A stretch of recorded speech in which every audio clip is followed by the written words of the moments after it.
Hello friends, कैसे हैं आप सभी। उम्मीद करता हूँ अच्छे होंगे आप। ठीक है, आज हम बात करेंगे रेलवे ने एक जो नोटिस जारी किया उसके बारे में। डिजी लॉकर के संबंध में रेलवे ने एक नोटिस जारी किया है कि अब आपको अपना अकाउंट जो है, सारे डिजी लॉकर अकाउंट है, वो उनको एक्सेस देना पड़ेगा। तो आज हम उस बारे में बात करेंगे कि उसने क्यों ऐसा, रेलवे वालों ने ऐसा क्यों किया, क्या जरूरी है, क्या सावधानियां रखनी है, ठीक है, और किसके लिए नुकसानदायक होने वाला है। तो आज उसके बारे में डिस्क्रिप्टिव रूप से चर्चा करने वाले हैं। तो सबसे पहले हम जानेंगे कि डिजी लॉकर है क्या। ठीक है, सबसे पहले डिजी लॉकर के बारे में जानते हैं। डिजी लॉकर एक भारत सरकार द्वारा जारी किया गया एक ऐप है।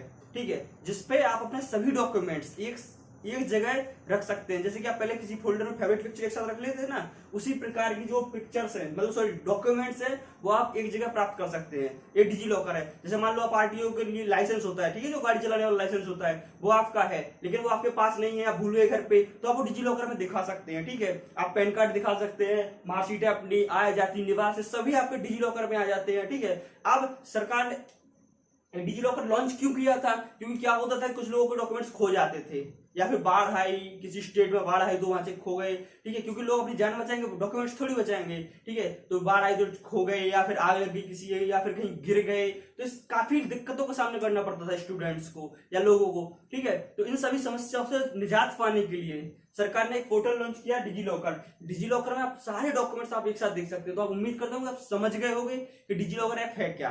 अब बढ़ते हैं आगे। ठीक है, रेलवे ने इसकी आवश्यकता क्यों महसूस की? हो क्या रहा था कि कई लोग फर्जी डॉक्यूमेंट्स लगा के नौकरी ले रहे थे।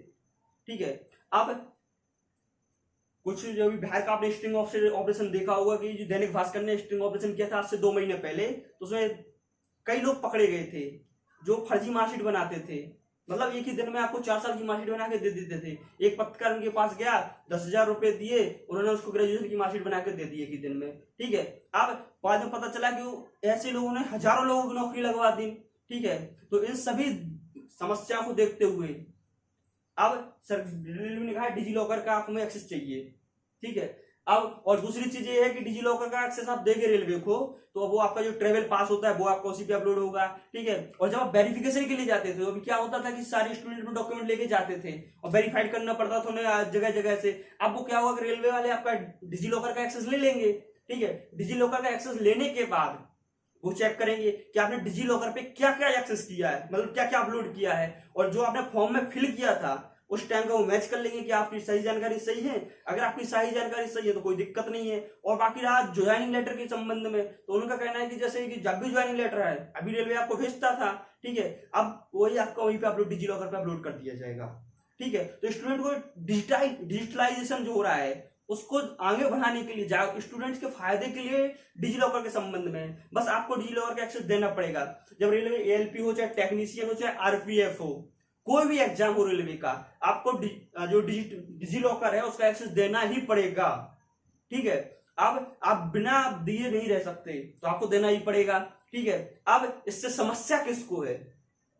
अब कुछ स्टूडेंट होते थे बहुत होशियार, ठीक है, वो हाई स्कूल कर लेते थे, उसके बाद क्योंकि आईटीआई के लिए तो मिनिमम क्वालिफिकेशन हाई स्कूल होती है, उसके बाद वो करते थे आईटीआई।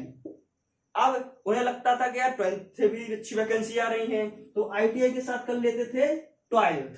ठीक है, अब वो एक ही साथ कर लेते थे 2 डिग्रियां। या फिर ये होता था कोई बच्चा है तो यहां से कर रहा है क्या, बीए, और यहां से कर लिया, दूसरी यूनिवर्सिटी से कर लिया पॉलिटेक्निक। ठीक है, तो काफी ज्यादा ये दिक्कत हो रही थी, कुछ लोग बच्चे ऐसे थे। तो अब समस्याएं इनको आने वाली हैं क्या, यदि अब इसके बारे में पूरा देख लेते हैं किनको समस्या आएगी किनको नहीं आएगी। ठीक है, तो सबसे पहले हम देखते हैं जिसने जैसे मान लो किसी ने हाई स्कूल आईटीआई आपने रेगुलर किया, आपने रेगुलर किया, ठीक है, रेगुलर किया, और 12th आपने प्राइवेट कर लिया, तो आपको कोई दिक्कत नहीं है। ठीक है, या फिर आपने आईटीआई कर रहे हैं और ठीक है रेगुलर है, और क्या कहते हैं इसको, बीए या कोई भी ग्रेजुएशन कोर्स है आपने वो ओपन यूनिवर्सिटी या फिर डिस्टेंस लर्निंग से या फिर ऑनलाइन कहीं से किया है, ठीक है, तो आपको कोई दिक्कत नहीं होने वाली। जो नोटिस आया उसमें स्पष्ट लिखा है कि ये सारे आपको क्राइटेरिया, मतलब एक ही टाइम में दो चीजें नहीं करनी होनी चाहिए। एनईपी 2020 के अकॉर्डिंग आपको एक ही टाइम में दो चीजें नहीं होनी चाहिए। ठीक है, कि मान लो पता चला आप बीए भी कर रहे हैं और आईटीआई भी कर रहे हैं, दोनों रेगुलर मोड पे कर ली। ठीक है, अभी तक क्या होता था, स्टूडेंट करते थे अगर ये आ गई तो इसको डाल देंगे फॉर्म और इसको हटा देंगे। अब नहीं हो पाएगा क्योंकि डिजी लॉकर में आपके सारे डॉक्यूमेंट्स अपलोड हैं और एक्सेस आपका रेलवे के पास है। तो रेलवे कभी भी आपका चेक कर लेगा। ठीक है, अब होगा क्या, जैसे मान लो आपने आईटीआई लगा दी, ईएलपी में आईटीआई लगा दी, उसी टाइम की आपकी 12th है। ठीक है, आप जब डॉक्यूमेंट वेरिफिकेशन होगा तो चेक किया जाएगा आपका। या फिर ऐसा समझ लो कि आपने ईएलपी लगाई, ईएलपी में लगा दी आईटीआई और एनटीपीसी में लगा दी आपने 12th, दोनों एक ही टाइम की हैं, दोनों आप डीवी तक पहुंच गए पेपर क्रॉस करके। ठीक है, तो जब डीवी होगा, समझ रहे हैं, जब डीवी होगा तो आप पकड़े जाएंगे और आपको बाहर कर दिया जाएगा। ठीक है, तो जो भी ऐसे करे हैं वो कृपया कर एक ही चीज समझ लें कि एक डिग्री आप हटा लें। बचने का एक ही तरीका है कि आप एक ही चीज शो करें, जो आपको लग रहा है कि मेरी जरूरी है वही शो करें। ठीक है, क्योंकि बहुत से बच्चों ने ऐसे कर लेते हैं कि आईटीआई के साथ में ग्रेजुएशन भी कर रहे हैं या फिर आईटीआई के साथ 12th भी कर लिया है। ठीक है, तो इन सबको समस्या होने वाली है। फायदा किनको होगा, फायदा रेलवे को उन स्टूडेंट्स को होगा जो मेहनत कर रहे हैं। ठीक है, मेहनत से पढ़ाई कर रहे हैं, अब उनके सारे डॉक्यूमेंट्स एक जगह है तो वेरिफिकेशन में दिक्कत नहीं होगी। मेडिकल की जो मेडिकल होता है ना रेलवे का, उसकी अपॉइंटमेंट आपके सीधे उस पे आ जाएगी, डिजी लॉकर पे आ जाएगी कि आपका कब है क्या है, आपका ज्वाइनिंग लेटर डिजी लॉकर पे आ जाएगा। ठीक है, ये सभी चीजें आपको सीधा डिजी लॉकर पे मिल जाएंगी और आपके सारे डॉक्यूमेंट्स रेलवे को एक्सेस करने में आसानी होगी। तो आपका प्रोसेस बहुत तेजी से हो जाएगा, प्रोसेस बहुत तेजी से हो जाएगा, उसमें कोई दिक्कत नहीं होगी। ठीक है, यही डिजिटलाइजेशन है।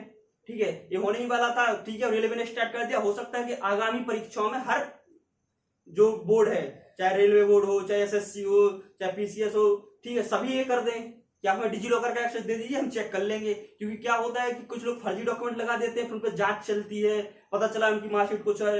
अभी जैसे आधार कार्ड को ही ले लीजिए कि किसी की कहाँ कुछ है, कहीं कुछ है, बदल के कुछ करते रहते हैं। ठीक है, या फिर निवास अपना स्थानीय एड्रेस चेंज करते रहते हैं। मध्य प्रदेश का निवास बनवाना है तो मध्य प्रदेश का लिख लिया, बिहार का बनवाना है तो बिहार का एड्रेस चेंज कर लिया। तो ये सब फर्जी होता रहता था, तो उन लोगों को बहुत दिक्कत होने वाली है। अभी इसमें कमी आएगी। ठीक है,